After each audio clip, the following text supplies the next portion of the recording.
ములుగు జిల్లాలో పర్యటించారు రాష్ట్ర మంత్రులు సీతక్క, పొంగులేటి శ్రీనివాసరెడ్డి. ఇంచర్ల గ్రామంలో 23 మంది ఇందిరమ్మ ఇళ్ల లబ్ధిదారులకు పత్రాలు అందజేశారు. కార్యక్రమంలో MP Balaram Naik, MLA Venkatrao, collector Divakar, SP Sabarish పాల్గొన్నారు. అర్హులైన ప్రతి ఒక్కరికి ఇండ్లతో పాటు ఇతర పథకాలు అందజేస్తామన్నారు. ఇందిరమ్మ ఇళ్లు మంజూరైన వారంతా వెంటనే కట్టుకోవాలని చెప్పారు. గత సర్కార్ అరకొర ఇండ్లు ఇచ్చి గొప్పలు చెప్పుకున్నారని విమర్శించారు మంత్రి పొంగులేటి. మొదటి విడతలో రాష్ట్ర వ్యాప్తంగా 4.5 లక్షల ఇండ్లు ఇస్తున్నామని వివరించారు. ములుగు జిల్లాలోనే ఎక్కువ ఇండ్లు మంజూరు చేశామన్నారు పొంగులేటి. మరి ఒంటి నిండా బట్ట ఉండాలి, తినడానికి తిండి ఉండాలి, ఉండడానికి ఇల్లు ఉండాలి. ఇది ప్రతి ఒక్క మనిషికి కావాల్సినటువంటి అవసరాలు. కానీ మీరు చూస్తే ఆ రోజు వైఎస్ఆర్ గారు కూడా పెద్ద ఎత్తున ఇల్లులు ఇవ్వడం జరిగింది. మళ్ళీ ఈరోజు రేవంత్ రెడ్డి గారి నాయకత్వంలో పొంగులేటి సీనన్న గారు పెద్ద ఎత్తున మరి మన గవర్నమెంట్ వచ్చిన 1 ఇయర్లోనే దాదాపుగా 4.5 లక్షల మందికి రాష్ట్రంలో ఇల్లులు ఇవ్వడం జరుగుతుంది. మన నియోజకవర్గానికి చూస్తే తెలంగాణ వచ్చిన కొత్తలో మరి ఆ రోజు ఏమన్నారు టీఆర్ఎస్ గవర్నమెంటు, ఇగో 70 ఇల్లు ఎందుకు కట్టుకోండి, మనం ఆ రోజు 1,00,000 రూపాయలతో ఇల్లులు ఇస్తూ ఉంటే 1,00,000 రూపాయలతో ఇల్లులు ఎందుకయ్యా, మేము డబుల్ బెడ్రూమ్ కట్టిస్తాం, 70 ఇల్లు ఎందుకని అన్నారు. ఆ రోజు పాపం కొంతమంది ఓ 10 బస్తాలకి సిమెంట్ తీసుకున్నారు, ఓ 10,000 ఎత్తుకున్న వాళ్ళు కూడా ఉన్నారు. అరే కేసీఆర్ డబల్ బెడ్రూమ్ ఇస్తా అంటాడు కదా, ఈ ఇల్లు ఎందుకులే అని వాయిదా వేసుకున్నారు. కానీ ఎంతమందికి ఇల్లులు వచ్చినాయంటే 1000 శాంక్షన్ చేస్తే 500 ఇల్లులు కూడా కట్టలే. 500 ఇల్లులు కూడా ఎక్కడెక్కడ బిల్లులు ఇవ్వకుండా అవి కూడా అట్లనే మిగిలిపోయినాయి. కానీ ఈరోజు ఆ పాత ఇల్లుల బిల్లులు కూడా ఇస్తూ కొత్తగా 5,000 ఇచ్చినటువంటి 5,000 ఇల్లు ఇచ్చినటువంటి మరి మన ఇన్ఛార్జి మంత్రివర్యులు మనకు గూడునిస్తున్నటువంటి మన సోదరుడు పెద్దలు అందరూ కూడా దయచేసి చప్పట్లతోటి ఒకసారి వారికి మనం ధన్యవాదాలు తెలియజేయాల్సిన అవసరం ఉంది. అదే కాకుండా ఇంకా కొంతమందికి రాలేదు, వాస్తవమే. ఎందుకంటే 10 ఏళ్ళ నుంచి ఇల్లులు ఇయ్యలే వాళ్ళు.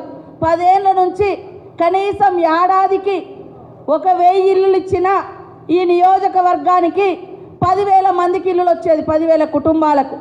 ఈరోజు మేము ఒక్క సంవత్సరంలోనే 5,000 ఇల్లులు ఇస్తున్నాం. వాళ్ళు 10 ఏళ్ళల్లా సంవత్సరానికి 1000 మందికి ఇచ్చినా ఇవాళ 10,000 మందికి ఇల్లులు వచ్చేది. ఈరోజు దాదాపుగా 20-25,000 మంది ఇల్లుల కోసం దరఖాస్తు పెట్టుకున్నారు. కానీ మరి మన దగ్గర మనకు వచ్చింది 5,000, అదనంగా వేరే కంటే ఇక్కడ ఇంకా 1,500 ఐటీడీఏకు సార్ ఇవ్వడంతో మనకు కొంచెం సర్దుబాటు అయింది. కానీ కొంతమంది కావాలని వాళ్ళు 10 ఏళ్ళ నుంచి ఇవ్వలేదు, వాళ్ళు ఇవ్వలేదు. ఈరోజు మనం ఇస్తూ ఉంటే ఇల్లు రానోళ్ళ కాడికి పోయి నీకు ఇల్లు రాలే కదా అని వాళ్ళతోటి తిట్టిపిచ్చే పనే కొన్ని మీడియా ఛానళ్ళు, కొంతమంది ప్రతిపక్ష నాయకులు పనిగా పెట్టుకొని అంతటా దుష్ప్రచారాలు చేస్తూ ఉండరు. గుండె మీద చేసుకొని ఒకసారి ప్రజలు ఆలోచించాలి. వాళ్ళు మొత్తంలో టీఆర్ఎస్ గవర్నమెంట్ మొత్తంలో 80,000 ఇల్లులు ఇచ్చిర్రు రాష్ట్రం అంతా. 10 ఏళ్లలో 80,000 ఇల్లులు ఇచ్చిర్రు, వాటికి కూడా బిల్లులు ఇవ్వలే. నేను ఆదిలాబాద్ జిల్లా ఇన్ఛార్జిగా ఉంటే అక్కడ కూడా మరి సీనన్న గారు నన్ను అడిగితే మరి బిల్లులు అక్కడ కూడా ఇప్పించడం జరిగింది. ఇక్కడ కూడా పాత ఇళ్ళై. కానీ ఈరోజు రాష్ట్రంలో ఏకకాలంలో 4.5 లక్షలకు పైగా ఇల్లులు ఇస్తూ ఉన్నాం. వాళ్ళు 10 ఏళ్లలో 80,000 ఇల్లులు కూడా కంప్లీట్ చేయలే. మరి ఇది అర్థం చేసుకోవాలా వద్దా? దయచేసి వాళ్ళు మేము ఇచ్చేటువంటి మంచిని ఓర్వలేక కుట్రవన్నీ మా మీద మన్ను పోయించే పరిస్థితి తీసుకొస్తున్నారు. ఓపిక పట్టండి, కొద్దిగా వెనుక ముందు. కానీ 20 లక్షల ఇల్లు ఇచ్చుడు పక్కా ఖాయమని మన మంత్రి గారు పొంగులేటి సీనన్న గారు చెప్పడం జరిగింది. ముఖ్యమంత్రి ఇందిరమ్మ ఇల్లు అంటేనే ఇందిరమ్మ ప్రభుత్వం, ఇందిరమ్మ ప్రభుత్వం అంటేనే ఇందిరమ్మ ఇల్లు. ఆనాడు రాష్ట్ర విభజన జరగక ముందు ఇప్పుడున్న తెలంగాణ రాష్ట్రంలో మన ఇందిరమ్మ ప్రభుత్వం ఉన్న 9 సంవత్సరాల్లో సుమారు 24,50,000 ఇందిరమ్మ ఇళ్ళు కట్టిన ఘన చరిత్ర మన ఇందిరమ్మ ప్రభుత్వాన్ని. ప్రతి ఊళ్ళో గుడి ఉందో లేదో తెలియదు, కానీ ఏ గూడానికి, ఏ తండానికి, ఏ మారుమూల గ్రామానికి పోయినా అక్కడ ఇందిరమ్మ ఇళ్ళు మనకి ఇప్పటికీ ప్రత్యక్షంగా కనిపిస్తుంటాయి. అది ఇందిరమ్మ ప్రభుత్వం అంటే. ఆనాడు 10 సంవత్సరాలు పరిపాలించిన ప్రభుత్వం వాళ్ళ సోకులకి, వాళ్ళ అందాలకి, వాళ్ళు నివసించడానికి ఇళ్ళకి డబ్బు, పేదోడు ఉండటానికి ఒక గూడు కట్టాలని కనీస ఇంగిత జ్ఞానం కూడా ఆనాటి పెద్దలకు రాకపోవటం బాధాకరం.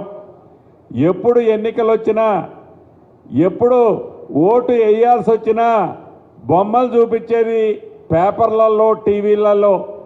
ఇదిగో ఈసారి నువ్వు గెలిపిస్తే ఇగో నీకు ఇటువంటి ఇల్లు ఇస్తానని అద్భుతమైన బొమ్మలు చూపించి బొమ్మలతో కాలయాపన చేసి 2 సార్లు ఆనాటి పెద్దలు పరిపాలించి ఆ 10 సంవత్సరాలలో వారు పిలిచిన టెండర్లు ఎంత అంటే 92,000 93,000 ఇళ్ళు టెండర్లు పిలిచి పూర్తి చేసింది కేవలం 60,000 ఇళ్ళ చిల్లరు. మిగిలిన 30,000 ఇళ్ళు మొండి గోడలతో దర్శనమిస్తుంటే అక్క చెప్పినప్పుడు ఆదిలాబాద్ నుంచి అటు మహబూబాబాద్ వరకు, మహబూబ్ నగర్ వరకు ఆ దర్శనమిచ్చే మొండి గోడలకు కూడా మన ఇందిరమ్మ ప్రభుత్వం వచ్చిన తర్వాతే నిధులిచ్చి వాటిని కూడా పూర్తి చేసిన ఘనత మన ఇందిరమ్మ ప్రభుత్వానిది. మన ప్రభుత్వానికి చిత్తశుద్ధి ఉంది. రాష్ట్ర ఆర్థిక పరిస్థితి బాగలేకపోయినా పేదోడి కన్న కల నెరవేర్చాలి అని మొదటి విడత గౌరవ ముఖ్యమంత్రి రేవంత్ రెడ్డి గారి సూచనలతో 4.5 లక్షల ఇళ్ళు రాష్ట్ర వ్యాప్తంగా ఇస్తూ ప్రతి నియోజకవర్గానికి 3,500 ఇళ్ళు తగ్గకుండా ఇస్తూ ఐటీడీఏ పరిధిలో అదనంగా మన ములుగుకి 1,500 ఇచ్చినట్లు అదనంగా రాష్ట్ర వ్యాప్తంగా ఉన్న ఐటీడీఏ ప్రాంతాలకు కూడా అదనంగా ఇళ్ళు ఇవ్వటం జరిగింది. అంతేకాదు చెంచులు ఎంతమంది ఉంటే అంతమంది రాష్ట్ర వ్యాప్తంగా సుమారు 9,862 మంది చెంచు కుటుంబాలు ఉన్నాయి. ఆ 9,862 చెంచు కుటుంబాలందరికీ ఇందిరమ్మ ఇల్లు ఇవ్వటం జరిగింది. భవిష్యత్తులో ఏదో ఇప్పుడు ఇచ్చాం అయిపోయింది, డబ్బులు లేవని చెప్పాం కదా ఇక ఇవ్వలేమనేది ఈ ప్రభుత్వానికి అటువంటి ఆలోచన లేదు. తల తాకట్టు పెట్టైనా ఆనాటి దొరవారు చేసిన అప్పులు కడుతూనే మనసుంటే మార్గం ఉంటుంది అనే విధంగా పేదవాడి చిరకాల కోరిక ఇందిరమ్మ ఇల్లు ఈ రాబోయే మిగిలిన 3.5 సంవత్సరాలలో మన ఇందిరమ్మ ప్రభుత్వంలో ఇప్పుడిచ్చిన 4.5 లక్షలతో కలిపి 20 లక్షల ఇళ్ళు కట్టాలన్నది మన ప్రభుత్వం యొక్క నిజాయితీ, చిత్తశుద్ధి.